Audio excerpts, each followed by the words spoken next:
So the whole thing is about just conversation and then see like how it works.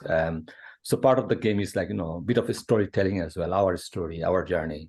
Okay, I mean, people always ask me why I study Italian politics or, and Italian history. I really started out as a historian. Like my BA was in modern history and popular culture. And then my final year, well, I've always been interested in the Godfather films. My girlfriend at the time bought me a book on the history of the Sicilian Mafia by a guy called John Dickey. And my love of Italian history and Italian politics kind of spiraled from there and snowballed. And then and I went to live in Milan for a couple of years to learn Italian with the view of doing an MA in contemporary Italian culture and history at UCL. And then I took a break for another year and then started doing a PhD in Italian history at Reading with Professor Christopher Duggan. He sadly died in 2016, and towards the end of 2016. So towards the end of 2015. And so I actually switched university from Reading to Bath. And my supervisors there kind of pushed me more towards the political side of things. I had the kind of historical rooting. I was doing research on the history of the Lega Nord, the Northern League, and looking at their historical precursors, these movements for regional autonomy. And so my supervisors at Bath kind of pushed me more to look at the far right and populism and regionalism and nationalism and these concepts here. So yeah, it's been I don't think there's ever a straightforward journey when you're doing a PhD. But then I finished in beginning of 2019, and then a job came up at Bath later on that year, really, to cover somebody while doing a Leverhulme. And so I did that. That was extended because of COVID, and now I've had another extension for another year. So it's funny to kind of end up back at Bath because I grew up in Bradford on Avon, and so I've kind of come full circle, really. And I never planned it like this, but it's quite nice to be back in the West Country. Italy is a fascinating story, isn't it? Like Italy is quite worried about, they're being invaded by the Africans and all those people coming to their country. But yeah. I mean, that played a big role. I mean, jumping forward a little bit, I guess, to what we're going to talk about today, it played a relatively significant role in the campaign recently for the elections, this idea of invasion and, a naval blockade against migration and stuff like that. So, yeah. So historically, Italy did more damage to those people than actually they tried to do anything to them. Yeah. So the statisticals, all those, if you bring all those, like Exhibit 1, Exhibit 2, Exhibit 3, it's actually, we did more harm to them rather than they actually harming us. Yeah. When I was following her speech on the stage, and she was saying, I'm a Christian, I'm Italian, I'm a woman. And, the classic I am Georgia speech. Yeah. So they want to take everything from me. Like, who want to take everything from her? Who? Yeah, well, the other, I guess. I mean, that's kind of a classic kind of far right discourse of, the Great Replacement theory. It's actually in her manifesto that she believes immigration is a UN-sponsored plot, basically, that they are bringing kind of so-called non-native people to Europe to replace the perceived native population. So obviously it's kind of in slightly lighter language, flowery language, but it's still there. It's still very much there in the manifesto, scarily enough. But yeah, it's quite an interesting read, really, the manifesto. It's kind of, it's extremist ideas kind of couched in, I guess, kind of everyday language, really, mainstream language. So this Italy's, this kind of their understanding about their existence, and then who are the threats they are thinking of at the moment. Where this journey is, we know that the initial starting point. Obvious comparison we have now really is 1922, because it's a centenary of the March on Rome and the rise of Mussolini and fascism. And so those are the perceived kind of irresistible comparisons that people make between what's happened recently. In terms of, where the history of the other starts in Italy, that's a much longer history, I think, and we can speak that goes back before unification, really, because prior to colonization, there are issues relating to what it means to be Italian, and issues related to Orientalism between the north and south of Italy, and the fact that the south was never really considered part of Italy by many people, and to this day, by some people is not really considered a part of Italy, by certain members of the Northern League, or the League, we can say today. Anyway, in terms of the comparisons with 1922, those are tempting, obviously, because Meloni herself is a member of a party which is the latest iteration of the Italian social movement, which was set up in 1946 as essentially a party to commemorate Mussolini. And many of the ideas stem from that period, really. But I don't think we're going to see kind of jackbooted fascist squads on the street. We're not going to see kind of the beating up of other political parties. We're not going to see a banning of political parties. But what we will see, and what we have seen already, is a replication of much of the discourse and ideas which have roots in fascist ideology. So fascism changes shape. It's not going to come back in the same way. It changes shape, and it has changed shape.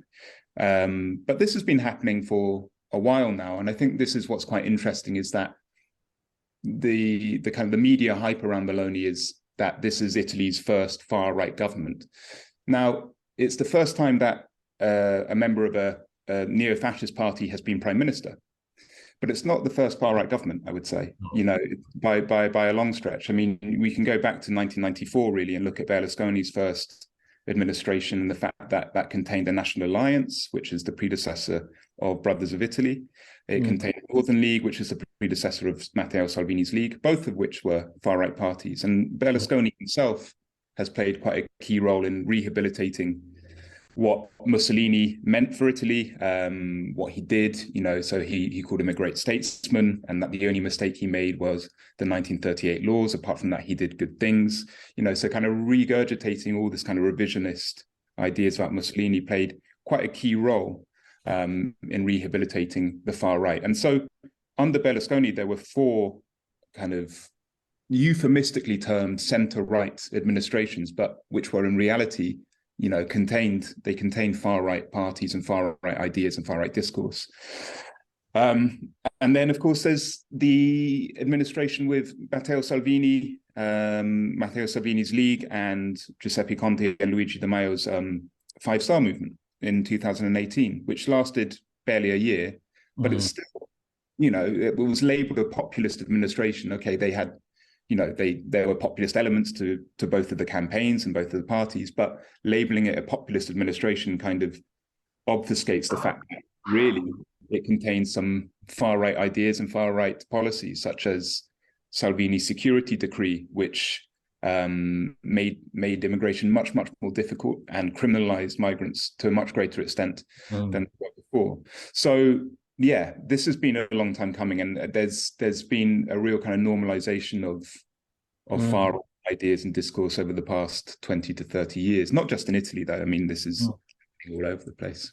Can you give us some kind of idea about, this Meloni person? I mean, she came from nowhere, suddenly, looks like. I mean, she was there, but, she's always been there in the background, much like her new kind of head of the Senate, who was elected the head of the leader of the Senate, the leader of the upper house in Italy, Ignazio La Russa. So like him, she comes from this kind of Italian social movement tradition, this neo-fascist tradition, so part of the youth wing, and kind of worked her way up, and was part of the National Alliance, the Italian social movement, then the National Alliance, and then formed Brothers of Italy in 2012. So since the formation of this party, it has been a fairly meteoric rise, really. Within 10 years, she's now on the verge of becoming prime minister. I think at this very moment, in fact, they're probably traveling to the presidential palace to formally hand over the list of ministers to the president, at which point he goes away to consider and then comes back and confirms those ministers in post unless there's any serious objections. So yeah, I mean, compared to 2018, when there was the last election, she received just over 4.4% of the vote. It's pretty scary, really, how much her vote has increased. But that can be explained through a number of factors, really. That there was already quite a high turnout for the far right, or high percentage of vote for the far right in 2018. It's just that it went to Matteo Salvini's League.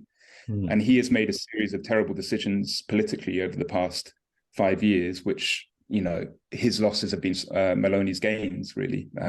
She's taken many of the votes away from Salvini. I think, you know, in terms of, I think what's worth mentioning kind of from the outset is that the voter turnout in this election was very low.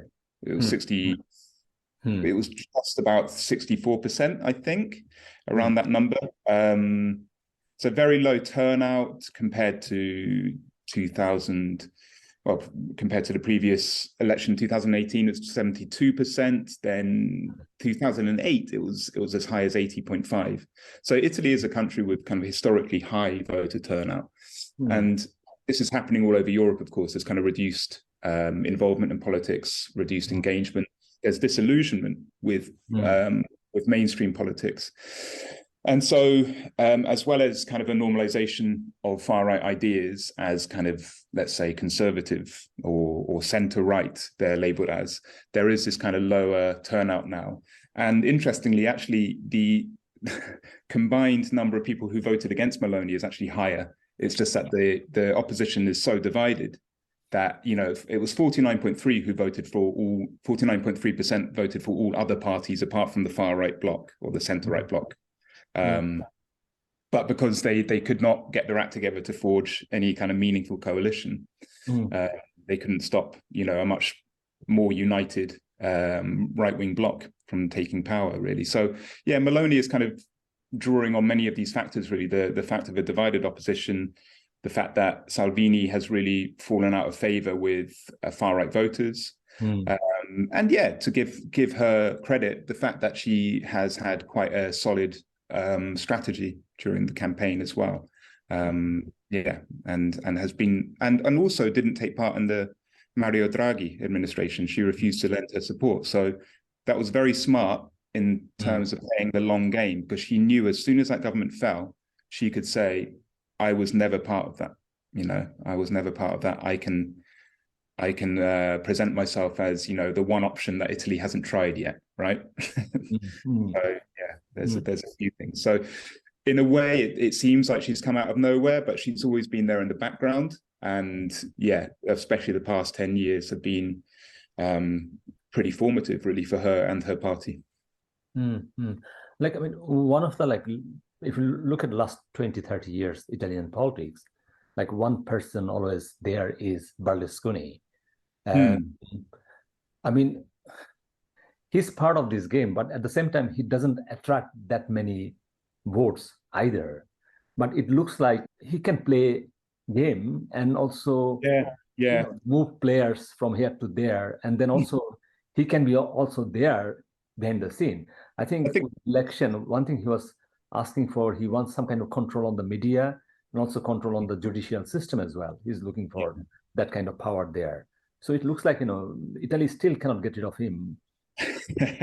Yeah, no, I mean, I think the key word there is game, really. I think part of him does see it as a game, really, but it's also a game, it's a very important game in terms of protecting his own interests and keeping himself out of trouble with the judiciary. I mean, that's essentially, it seems like a very cynical point of view, but I don't think it's an inaccurate one. Berlusconi has always really been interested in politics to protect his own interests. And that was evident from, you know, the late 80s to early 90s, where it was quite clear that his financial investments and his media interests were going to come under scrutiny in the early 90s, especially with these corruption scandals that were taking place and investigations into the corruption scandals, the clean hands investigations of the early 1990s, which saw a kind of sweeping away of the parties that had governed Italy since the post-war period, which incidentally was very beneficial for the far right, because these parties were kind of part of an anti-fascist coalition, really, and had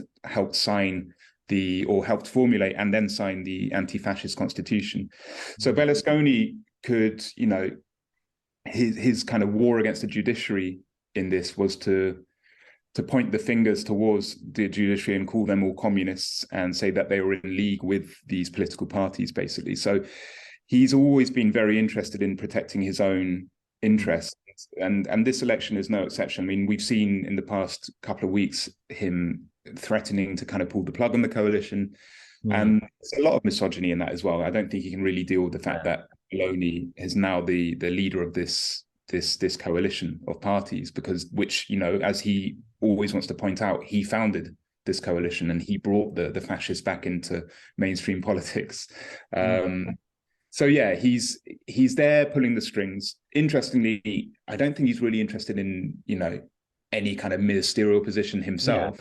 He's an old man, and he has assistants now to help him walk.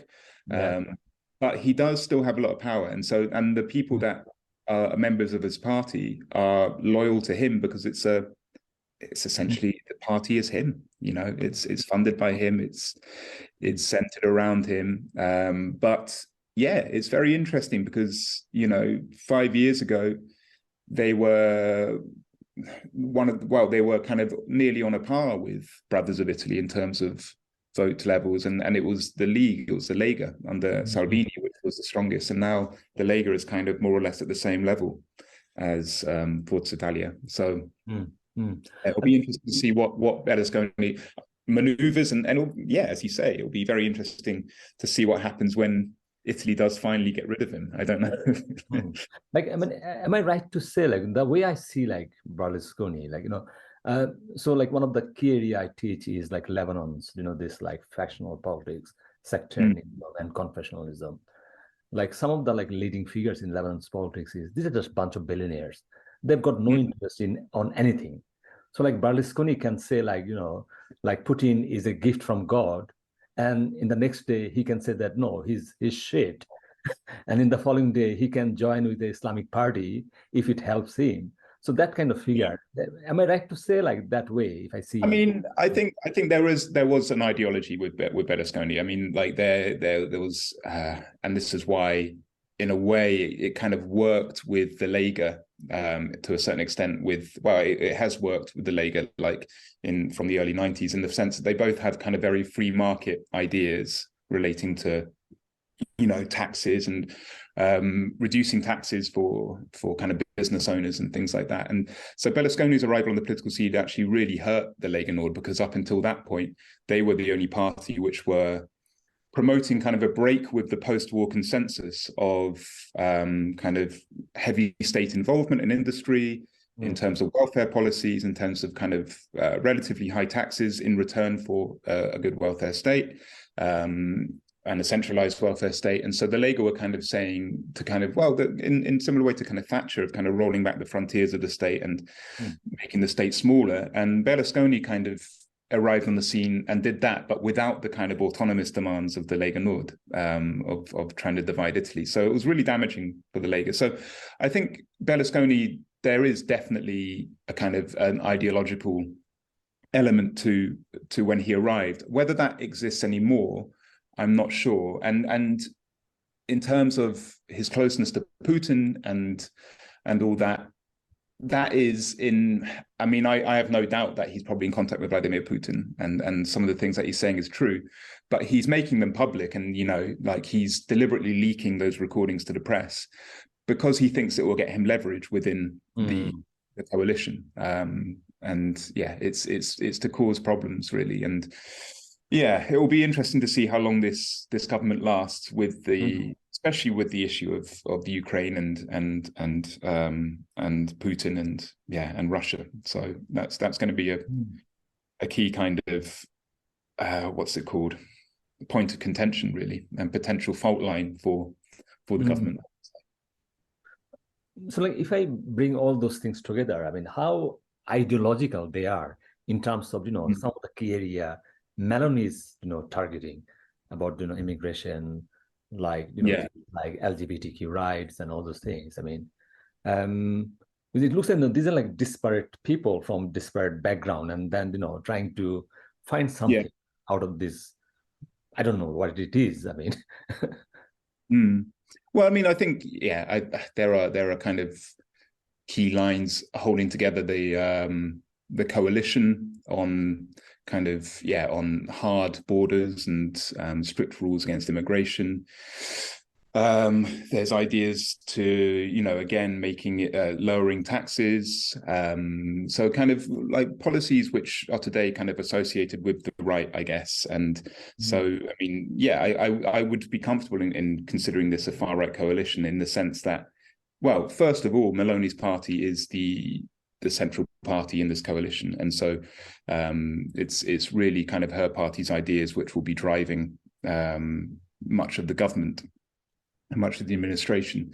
But yeah, in terms of LGBTQ rights, I mean, I think, first of all, one of the biggest threats is, before we talk about LGBTQ rights, I mean, like, one of the biggest threats is to kind of women's rights and the issue of abortion. I mean, she's adamant that she's not going to change the law on abortion, and she quite possibly won't. But what she has said she will do is ask for its full application. And what that means is the application of the first two clauses of the law, which essentially encourage women to take a week's reflection to consider other alternatives to termination of the pregnancy. So it's kind of kicking the can down the road while it kind of hands responsibility back to the woman, to the mother, to make the so-called right choice, essentially. So there's these pro-natalist policies which then feed into LGBTQ rights, because these pro-natalist policies by default favor a heteronormative image of the family. Okay, so they favor kind of mother and father and kind of very kind of gender normative images of the family. So that feeds into who has the right to adopt. They're always going to prioritize mixed sex couples rather than same-sex couples. It feeds into ideas of gender in terms of Meloni considering gender to be an ideology rather than a construct or a performance. Or so it all feeds in together, really. And that goes back to what you were saying about her talking about her famous speech of "I am Georgia, I'm a woman." Feeds into very kind of dog whistle references to Muslim regime during the campaign, such as God, fatherland, family.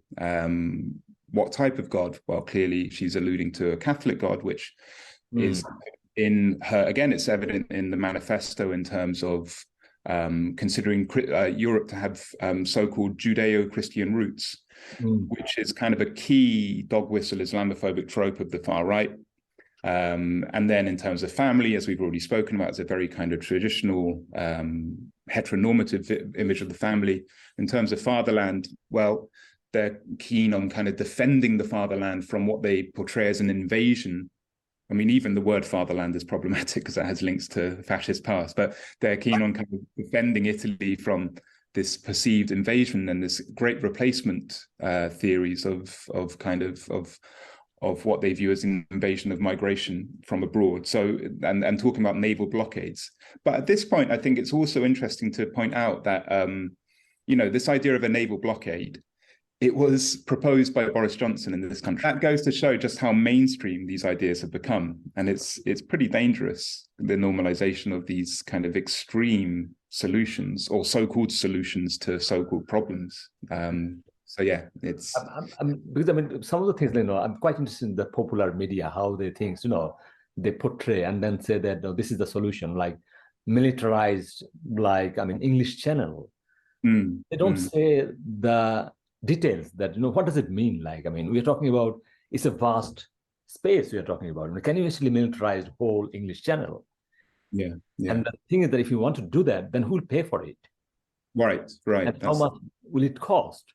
So, like, when you talk about naval blockade, what does it mean? Like, and that's a good point, and it does cost a lot. I think part of the failure of the left, actually, however, is to focus too much on that cost, really, and focus more on the economic side and less on the humanitarian side, right? Yeah. So yeah, it does cost a lot, but the cost for human life and human, quality of life is higher, and that's what the left should be, focusing on, rather than saying this is too expensive. But do you think, because the way this world we are talking about, this all these tropes kind of already used in these groups of people. So if you talk about migrants people's lives, their families, their trauma, their tragedies, because that will not work for anyway, because they are already othered long time ago. They're already dehumanized. Yeah, I know. I mean, it's a big question, and it's kind of very difficult to counter the kind of dehumanizing discourses that the far right use once they've become mainstream. Part of the problem is, of course, it's very difficult now because the far right is so embedded in the mainstream, right? It's all very well talking about the far right and the mainstream as if there are two kind of dichotomous elements or entities, but really they are blended by now, and it's very difficult to kind of move beyond that and see how we're going to disarticulate that. So part of the issue is that they are offered the kind of the airtime and the media space to proliferate these views. I don't think it's necessarily about kind of forefronting the stories of how difficult the journey is, and even though I think that is very important in terms of kind of countering far right narratives, in terms of this is not a choice that people make lightly to migrate to another country, for example. I think that is an important narrative to put forward. But I think more than that, if we're at a very, very base level, we need to stop accepting the far right narrative of immigration as damaging to a country, right? We know that immigration brings plenty of benefits to countries. If we're taking a kind of cynical economic view of things, there are clear arguments that can be made in favor of immigration. So really the left, from a pragmatic point of view, needs to not be afraid to make that argument. So it does take a bit of courage, really, in terms of not falling into the far right trap of presenting these reactionary arguments as kind of the will of the people or legitimate concerns. That's kind of one of the key tropes that has been peddled by the centre left, really, in terms of why they co-opt certain far right policies, in the sense that they are only kind of respecting people's legitimate concerns. Okay, but a lot of these concerns are based on public opinion polling, which in themselves can be problematic in terms of how they frame the question about immigration. So yeah, I think there are different strategies. I mean, I'm not a political strategist, so I'm not, but there are different strategies of how the far right can be countered. It's just that the left has to be bold and brave enough to speak out in favor of the benefits of immigration and of the benefits of a more egalitarian society, rather than offering kind of light, kind of right-wing light solutions, basically, saying, okay, that's terrible, but what we're going to do is also reactionary, but not quite as reactionary as the far right. And one of the big problems in Italy is that the Democratic Party, they ran, their campaign was basically to shout fascist at the far right during the campaign. And as much as I agree with the sentiment, many of the ideas were fascist and were reactionary, it was very easy for the far right to counter that by saying, well, look, it's not the 1920s and the 1930s. We are clearly not Mussolini. We're clearly not, marching through the streets. They were the fascists. We're not. We're just offering kind of common sense solutions, as they would say. So it was very easy for them to kind of disarticulate that and deconstruct that argument, rather than just yelling fascist at them. What the centre left and the left wing needed to do was offer an alternative vision. And that's what's missing, really, not just in Italy, but I would say also in the UK at the moment. You look at the polling for Labour, for Starmer, it's very high. But why is that? Is that because people really believe in his ideas? Or is it because the current situation is so poor that people feel that that's the only alternative? Because if you look actually before trusts, and the support for that party was not huge. And so, yeah, the left needs to kind of re-find its voice and offer a different vision, really. And that vision shouldn't be that hard to find, really. It's just that there are big problems, really, in terms of how normalized far-right discourse is becoming, and how the mainstream has reacted to the far right by co-opting many of its ideas, basically. And that's not just politics, but it's also in the media as well. Yeah, these are quite interesting insights you're bringing here. I mean, the way I'm kind of from the left politics, but I'm like more in the like extreme left politics, you know. So like, for example, like in Dundee, we have got just like 7 members. So we have got no voice, absolutely no voice. So we talked about those things, you know, like talk about, you know, move from the grassroots level. It looks like nothing happens on the grassroots. Grassroots is more or less outsiders. They just get their stuff from social media, from like mainstream, you know, media, which is also very corrupt. Things happen like in Italy or in UK. What's happening? It's not like, you know, these are the things fed through the mainstream media as well. That, you know, this is the options we have. This is like, you know, don't like Truss, okay, go for Boris Johnson. Even Boris Johnson, go for Sunak. They don't talk about, you know, how about like, you know, like Jeremy Corbyn, and then everyone will panic. Oh my God, what does it mean? I mean, there was, I mean, that links back to what we were saying about the low turnout, really, and low voter turnout in the most recent elections in Italy. And I think there is a huge amount of disillusionment, and especially compared to, you know, roughly 10 years ago, when we saw the emergence of the 5 Star movement, and it was very ideologically ambiguous what they stood for. They had elements of the left, they had elements of the right, and kind of elements of populism in terms of juxtaposition of the people versus the elites. But also the 5 Star movement was very different in the sense that it was not a state-funded party. It was set up by Gian Roberto Casaleggio and Beppe Grillo as kind of a private party in many ways, a kind of web-based party. But it got people very excited, and it you know, for better or worse, it, you know, depending on your point of view, it mobilized people. And there was quite high turnout in 2008 and 2013. 2013, certainly, it was kind of due to the 5 Star movement, and a lot of young people voted for this movement as well. Of course, since then, the results have not been great, and I think I mean, I'm not an expert on the 5 Star movement on why they've kind of fallen in popularity, but part of it is, of course, they have also entered government. In 2018, they were the largest party, and you know, since then, many of their policies have some of them have been successful and you know, popular with certain elements of the population, but they've been quite divisive as well. And so, yeah, I found that quite an exciting and ultimately disappointing moment in Italian politics, really, the 5 Star movement. And I guess, you know, I wouldn't compare them in terms of policies at all, but there was kind of a similar exciting and ultimately disappointing movement in terms of Jeremy Corbyn's leadership of the Labour Party as well. It definitely mobilized people, and it increased membership of the Labour Party and turned it into more of a movement. But at the same time, George, I mean, there is a limit of how much this kind of movement can go. Absolutely. We're talking about, in a way, we're talking about 2 very different systems. Like in Italy and the UK, Italy at least has a written constitution, has arguably more checks and balances on power than the UK. The UK, you know, we have a very vague kind of constitution based on precedent, right, and laws and various previous administrations.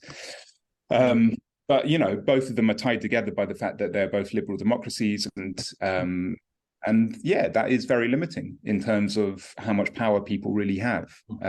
And I think people are quite frustrated. Voters are quite frustrated with how little say they really have over their everyday lives. And so, yeah, I think that's quite a key issue in terms of kind of democratic malaise. And it's quite easy then for the far right, you know, when they do come to power, to say, okay, we are the voice of the people.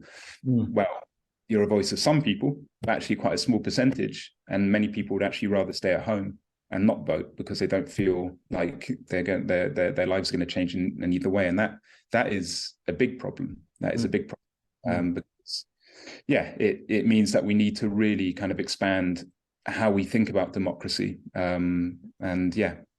Like, I mean, because I mean, you are a historian, but I'm part of the things, the way I try to see it, because I'm an outsider here. You know, I came from a third world country, and my understanding about democracy and all those things, I thought, you know, we are corrupt, but it looks like the way the system works here.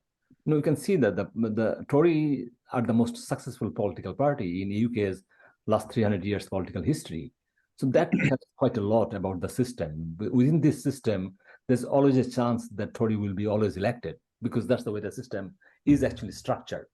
Yeah. So if you see like Italy is the structure, I think the same kind of model is there as well. So under that structure, always a chance for to come out, you know, like people like Berlusconi or like Meloni, or like Salvini. There's always a chance that, because there is no closure from the previous things, what happened, historic, colonial history, you know, all those things we did. I mean, there's quite a lot to unpack there, I guess. I mean, in terms of the electoral systems, like in themselves, of course, you know, we have first past the post system here, which, you know, is inherently undemocratic, really, if you think about it, because, you know, somebody could get 48% of the vote and still remain unrepresented. So you have to kind of make it over that line to get any kind of say, and then, you know, you're only representing a certain quantity of people. In Italy, they have a more kind of mixed system, really. Certain seats are assigned by first past the post, and then the rest are assigned by proportional representation. So, you know, arguably a more democratic system in terms of proportionality and in terms of, you know, votes cast and proportion of seats assigned.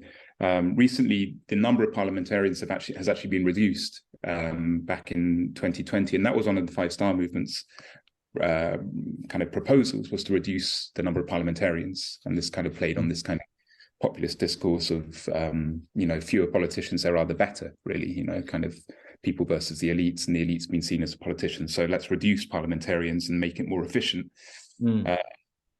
That, you know, it actually kind of has played into the far right's hands in many ways, because it's made it slightly easier for them to win a majority in Parliament as well. In terms of kind of coming to terms with your colonial past and things like that, I mean, that's a much bigger question. And I think, to be honest, you know, Italy and the UK are quite similar in that regard. You know, there is this image here that UK has kind of, in many ways, dealt with its racist past, and but I think Brexit kind of threw that into sharp focus. Really, that wasn't entirely true. Italy has never really confronted its colonial past on a level of public discourse. You know, at a level of academic discourse, sure, it has.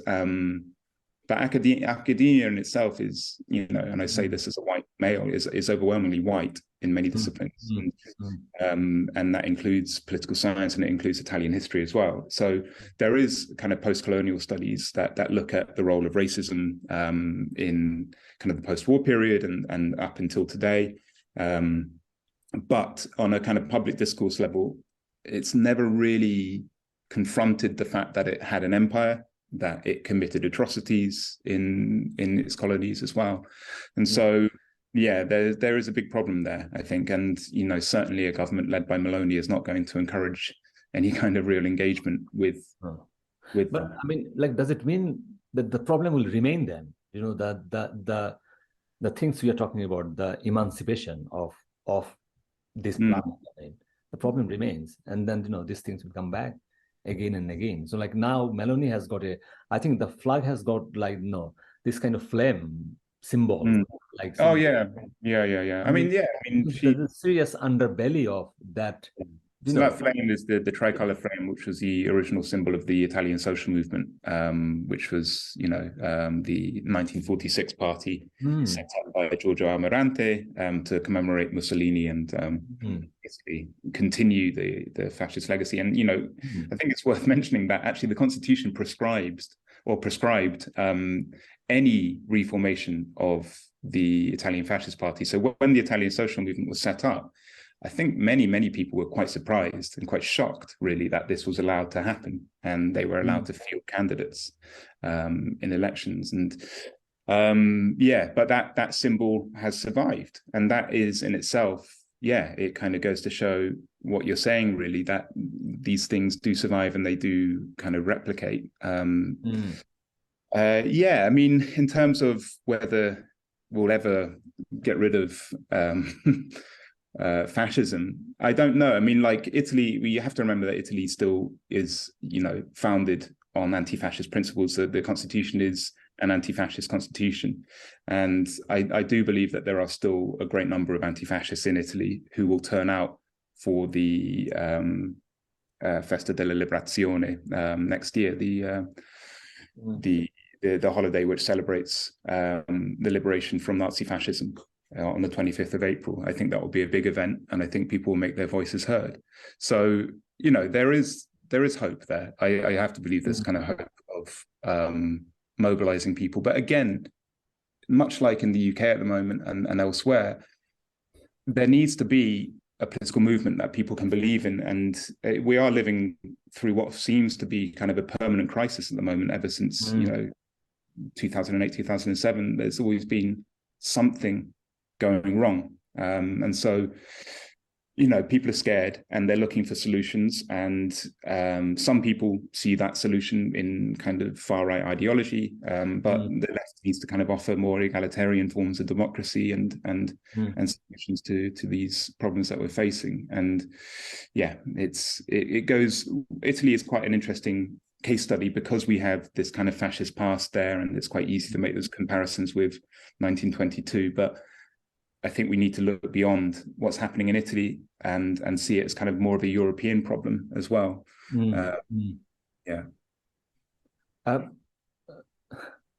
Like I'm not sure whether it would be fair to ask this question to you. I mean, like I think that's like from a quote by Trotsky. Trotsky was saying that the fascism is just a kind of like it's just decayed capitalism.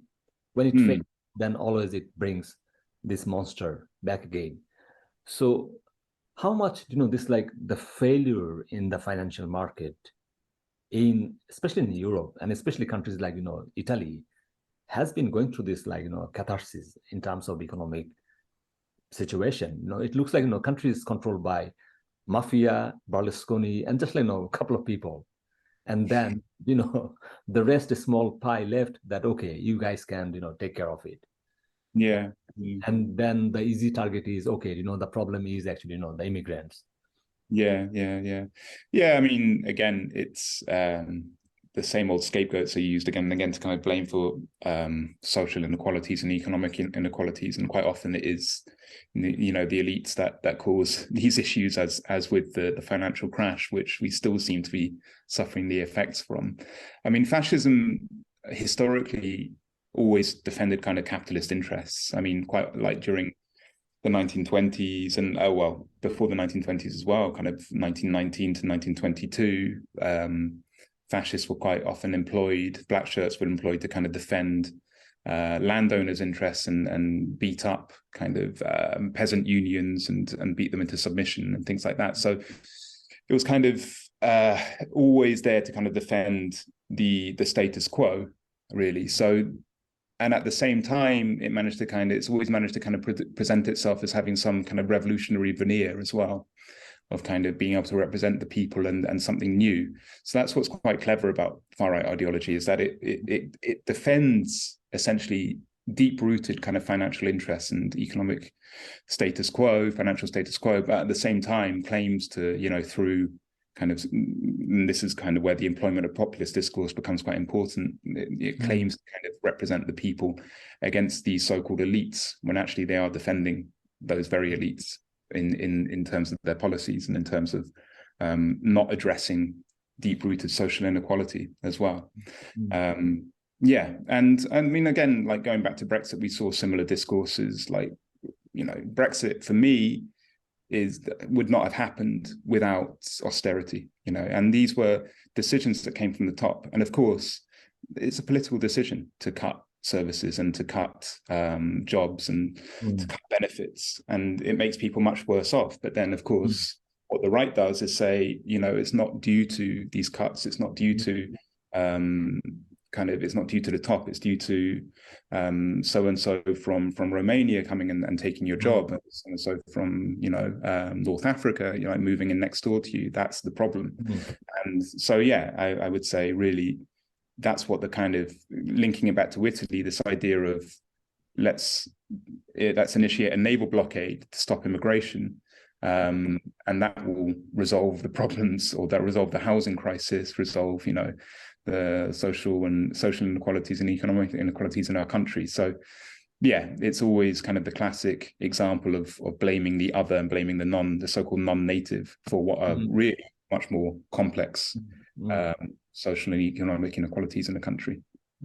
Like last couple of points I want to bring, so when Meloni got elected, you can see like the people who congratulated her, actually America's, all those people like Mike Pompeo, all those Orientalists, classic. Hillary Clinton as well. I think Hillary Clinton perhaps didn't know much about, so perhaps she just did it. But that's part of the problem, isn't it? This idea about, othering, that without having the understanding what's going on there. And she thought that, this is women's rights.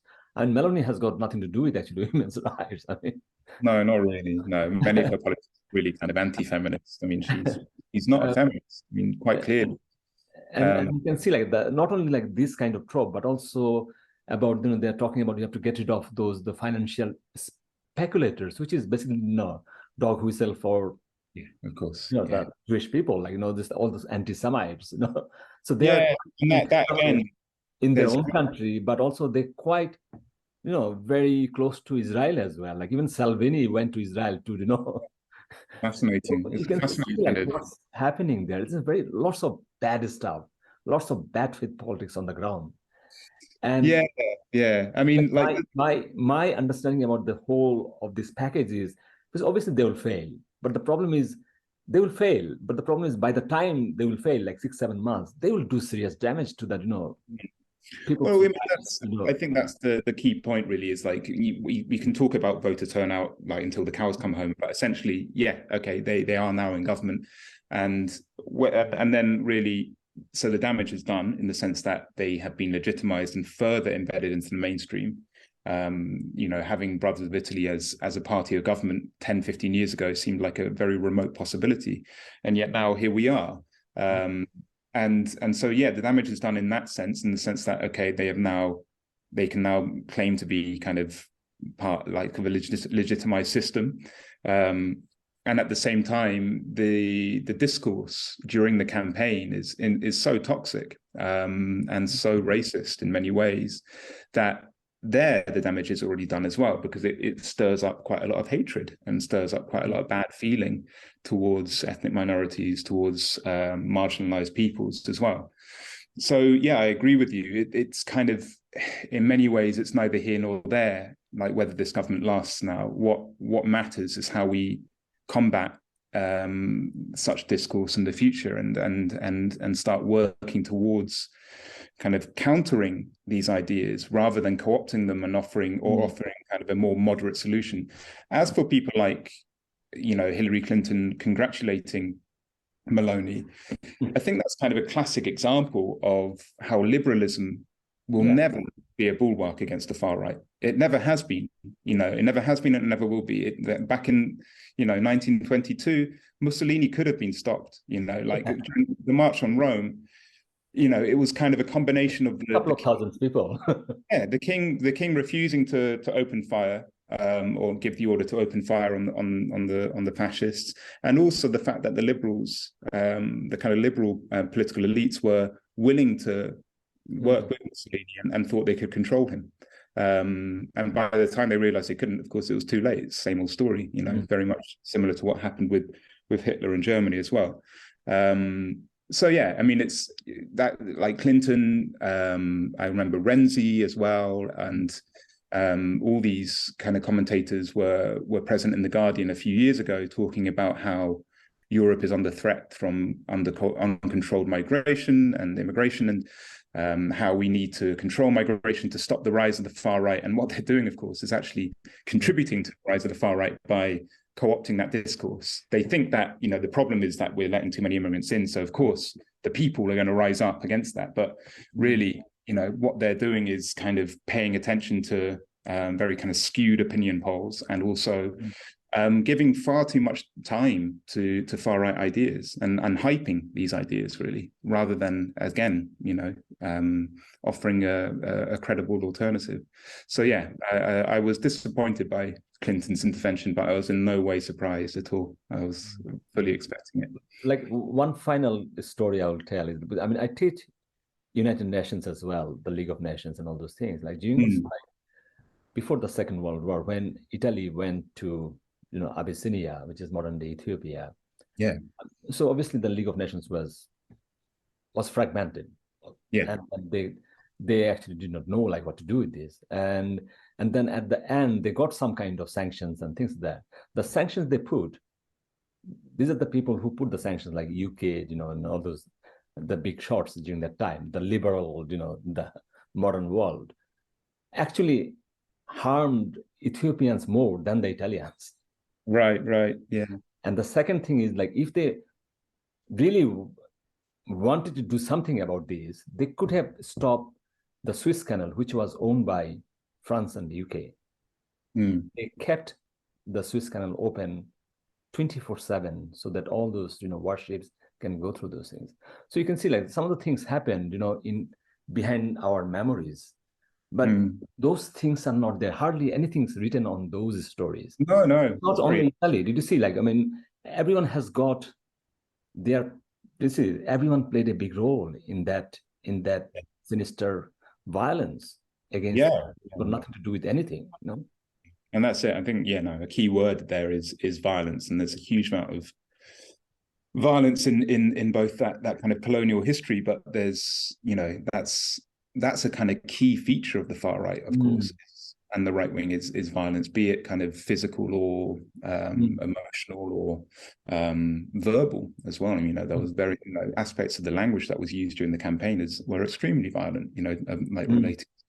And I think the worst bit of that violence is, like, you know, targeting the most vulnerable people in the society as well. Yeah, those who need, you know, the most help and the most protection are those who are at the sharpest end of these policies. So yeah, it's so then I asked this question, like, then what kind of ideology is that? What's that? What kind of ideology is it? I mean, it's a hateful ideology, I would say. I mean, and yeah, essentially it's an ideology of hate, isn't it? That's what it is. And it's an ideology, it's a racist ideology, essentially, because it's excluding one group of racialized people in favor of another group of racialized people. So I mean, it's kind of, in terms of kind of positive racialization or negative racialization, in terms of, you know, how these groups are constructed, either as in groups or out groups, and it's favoring the so-called in group against the out group. So yeah, I mean, far right is kind of, it can be either used as an umbrella term to kind of talk about the radical right. So, you know, such parties such as the Lega or Fratelli d'Italia or you know, UKIP to a certain extent as well, even though no longer in existence at the moment. And then it can also be, you know, the other part of that umbrella term is the extreme right, which are kind of more prescribed groups such as National Action, neo-Nazi groups. The way I prefer to use it is kind of as like my one of my colleagues, Aurélien Mondin, has kind of conceptualized with another of his colleagues, Aaron Winter, as a kind of a racist ideology, or, you know, groups or individuals that espouse a racist ideology, but do so in kind of a more kind of coded way. So rather than, you know, saying we want all these black people or brown-skinned people out of our country, you know, that's kind of more explicit, kind of illiberal forms of racism. They'll talk about religion, they'll talk about culture, and they'll say, you know, okay, Italy is a Christian country. And by default, you know, you're excluding a whole load of people, or saying, you know, like, we need to protect our traditions. We need to protect Christmas. They're trying to trample on our traditions. Who's they? You know, again, it's kind of dog whistle Islamophobic tropes. So talking about religion, talking about the way people dress, talking about the way people eat, that's kind of the classic kind of racism that the far right would use. Or, you know, like we mentioned earlier, kind of financial speculators and dog whistle anti-Semitic tropes. In the UK, you know, Nigel Farage is again being hyped by the media, and he's making himself known on Twitter as well, calling Grant Shapps a globalist. You know, Grant Shapps has Jewish heritage, and so globalist is a very loaded term. Of course, it means Jewish. And it's, you know, what a surprise, Nigel Farage is an anti-Semite. So, you know, it's stuff like that, really. So, yeah, I mean, racism is kind of the key ideology tying them all together. But that's not to say that it can't coexist with other ideologies, such as regionalism, such as nationalism. So, you know, there are blurred lines between these ideologies. So, yeah, I think it's important to kind of center racism as the kind of the key ideology of the far right, because that allows us as academics to kind of stigmatize it and point it out and say that's a hateful ideology, right? And that's a damaging ideology. And look what's happened in the past when we give thought and when we give airtime and space to those ideas. I mean, because of my background, you know, from another country, and then my ancestors, you know, story, you know, our memories. I mean, I just cannot fathom some of those, you know, things about, you know, they say or they write. And then, you know, how some people are quite willing to hurt people without knowing anything. You know, so like it really worries me. Like, this is a very personal story I will tell. And then, you know, you don't have to make any comment. So like my big sister came the other day to my house, and we are come to a point as a family. We're all grown up now, you know, 50 years, 50 plus, you know.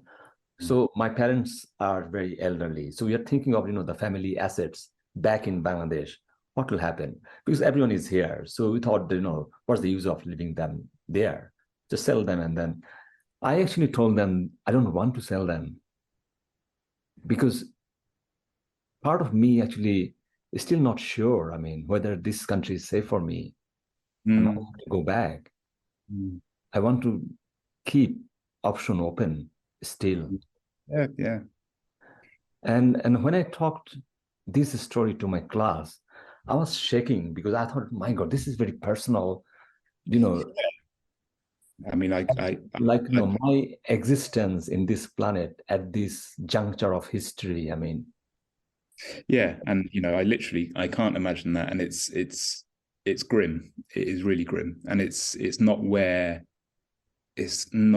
near where we should be as a society, you know, for people to be thinking that, and for you and others to be in that situation. And it's very sad that over the past 20, 30 years, those ideas have made a like re-emergence, really, and become mainstreamed to a point where people don't feel safe and feel, you know, unstable, really. And you know, the fact that you kind of have to keep that option open, or feel that you have to keep that option open, I think is very sad. And I think there will be very many people in Italy who kind of feel the same way right now as well.